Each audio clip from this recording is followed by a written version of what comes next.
بسم اللہ والصلاۃ والسلام علی رسول اللہ خاتم النبیین ورحمۃ اللہ عالمین۔ ہمارا آج کا ٹاپک پروفٹ صلی اللہ علیہ وسلم ایز رول ماڈل۔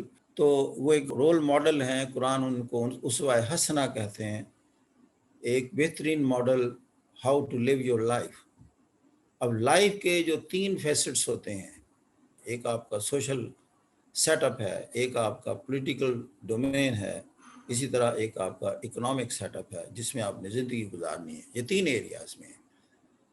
پروفیٹ صلی اللہ علیہ وسلم نے ان تینوں ایریاز میں زندگی گزار کے دکھائی، کیونکہ اللہ تعالیٰ نے ان کو رول ماڈل بنانا تھا تمام انسانیت کے لیے، صرف مسلمانوں کے لیے نہیں، تمام انسانیت کے لیے۔ اسی لیے ان کو رحمت للعالمین کہا کہ انہوں نے زندگی کا بیسٹ کوڈ آف لائف دیا in all these 3 areas and domains.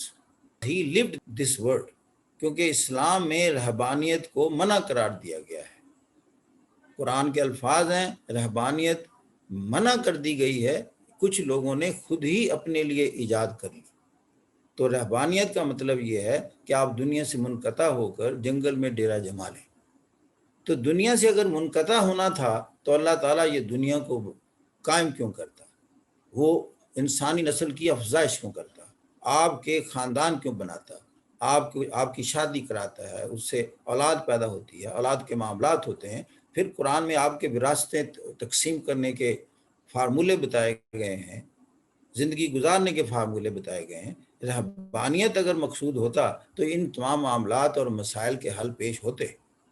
پھر والدین کے حقوق ہیں، رشتہ داروں کے حقوق ہیں، پھر آپ جو کماتے ہیں اس کے بارے میں خرچ کیسے کرنا ہے، آپ نے ان افراد کو ڈھونڈنا ہے جو کہ معاش کی دوڑ میں پیچھے رہ جاتے ہیں اور پھر وہ اللہ سے مدد طلب کرتے ہیں، تو آپ نے ان کی مدد کرنی ہے۔ تو this is not possible when everybody is going to the forest having it his or her own hut and living all the life over there، دنیا سے منقطع ہو کر۔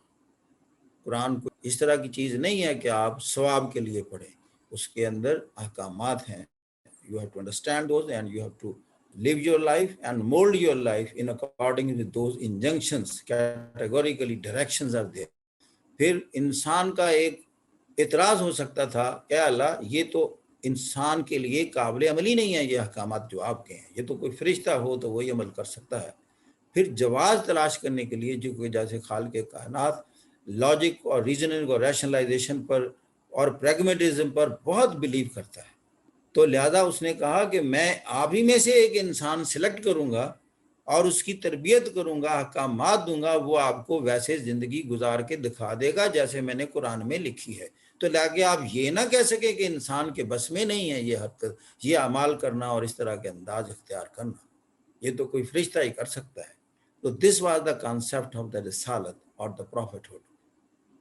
پھر بے شمار انبیاء پیدا کیے، انہی انسانوں میں سے پیدا کیے، وہ آپ ہی کی طرح پیدا ہوا، آپ ہی کی طرح سوچتا تھا، کھاتا تھا، پیتا تھا، شادی کرتا تھا، بیوی بچے سارے پالتا تھا اور کر کے دکھاتا تھا۔ ایسے ہے زندگی گزارنی اس کائنات میں۔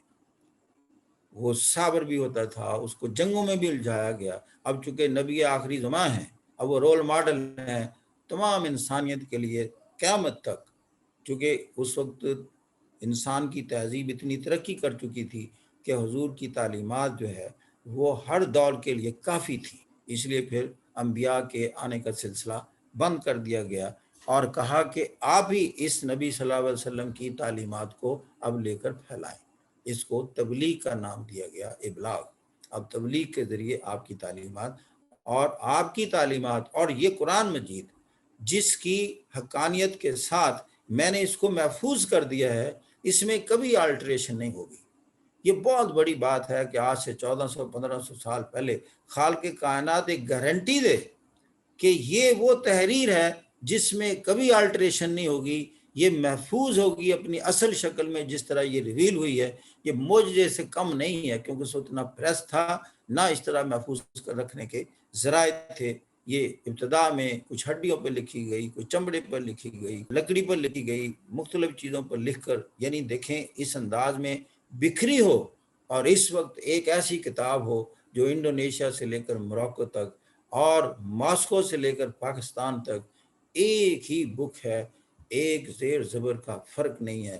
پھر قرآن کی وہ آیت کتنی سچی ہو جاتی ہے کہ اِنَّا نَحْنُ نَزَّلْنَا الذِّکْرَ وَإِنَّا لَهُ لَحَافِظُونَ, ہم ہیں اس ذکر کو نازل کرنے والے اور ہم ہی اس کی حفاظت کرنے والے ہیں. اس آیت سے تو کئی لوگ مسلمان ہو گئے, کئی کافر مسلمان ہو گئے کہ ہاؤ از اٹ پاسبل کہ آج سے اتنے 100 سال پہلے کی چیز اپنی اصل شکل میں محفوظ ہو, انڈونیشیا میں رہنے والا بھی وہی پڑھ رہا ہو اور پاکستان میں رہنے والا بھی وہی الفاظ پڑھ رہا ہو, یا جرمنی میں کوئی مسلمان بیٹھا ہے, تو کوئی ڈفرنس نہیں ہے. اور وہ کیا تھا, وہ ماڈل تھا. حضور صلی اللہ علیہ وسلم نے ان تینوں انداز سے زندگی گزار کے دکھائی. آپ کو جنگوں میں الجھایا, بتایا کہ جنگ کیسے کی جاتی ہے, ایک مومن جنگ کیسے کرتا ہے, اور پھر معاہدات کرائے کہ مومن کا معاہدہ کیسا ہوتا ہے. ٹروس اور حدیبیہ, صلح حدیبیہ کا معاہدہ کر کے تاریخ میں ثبت کر دیا کہ آپ کیسے کافروں کے ساتھ کیے ہوئے معاہدے کو فالو کرتے ہیں ان لیٹر اینڈ اسپرٹ. اور یہ جب معاہدہ ٹوٹتا ہے تو کن ٹرمز پر ٹوٹتا ہے, اور پھر اس کے بعد اگر فتح مکہ ہوتی ہے اس معاہدہ ٹوٹنے کی بدولت, تو کس پوائنٹ پر توڑا گیا.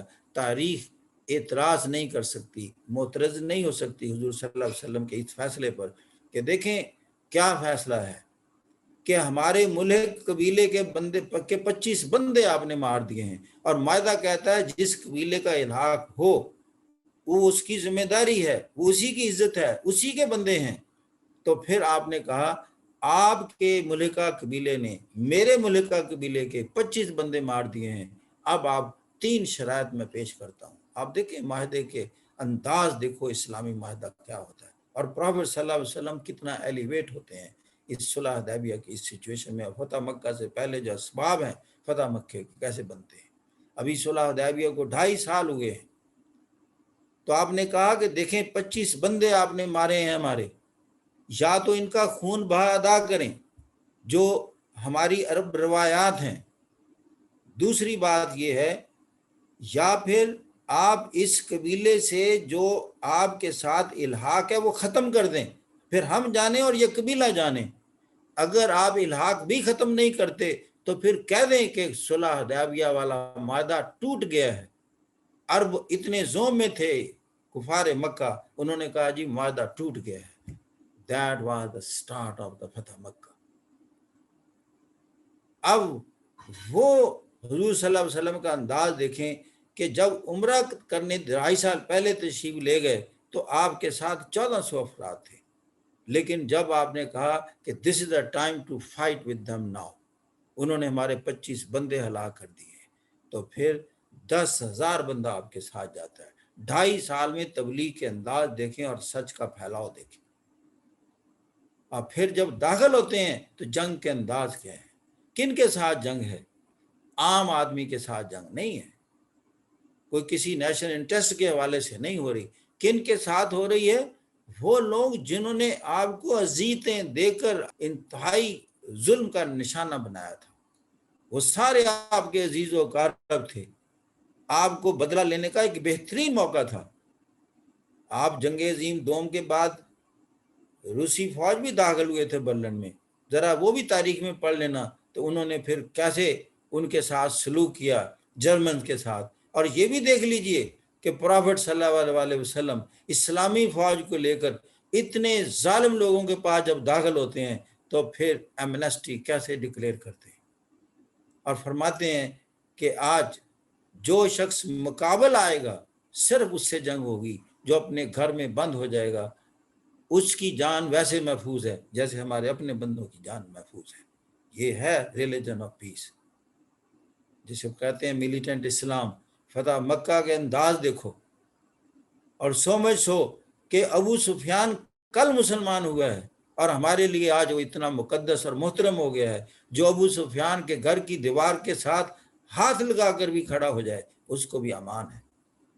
دس is the way how prophet enters into Mecca. صرف ایک دروازے سے لوگوں نے مقابلہ کیا, اس چھوٹے سے انکاؤنٹر کے علاوہ کوئی انکاؤنٹر نہیں ہوا. اور یہ وہ فتح ہے, یہ وہ جنگ ہے, یہ وہ مارک ہے جس میں سب سے کم کیجویلٹیز ہوتی ہیں. دس از اوور پروفٹ, دس از اوور ریلیجن. جی یہ ملیٹنٹ اسلام کو اگر سمجھنا ہے تو اس کی روٹس کو دیکھنا پڑے گا, اور روٹس کی ابتدا نبی اور رسول کے علاوہ کیا ہو سکتی ہے. اس لیے کہ نبی اور رسول براہ راست اللہ کی تربیت میں ہوتا ہے, اور اللہ کہتا ہے نبی اپنی طرف سے کچھ بھی نہیں کہتا نہ کرتا ہے, وہ وہی کہتا اور کرتا ہے جو میں چاہتا ہوں. اس لیے میں اتھارٹی دیتا ہوں, میں یوتی رسول فقط اطاع اللہ, جس نے رسول کی اطاعت کی اس نے اللہ کی اطاعت کی. اب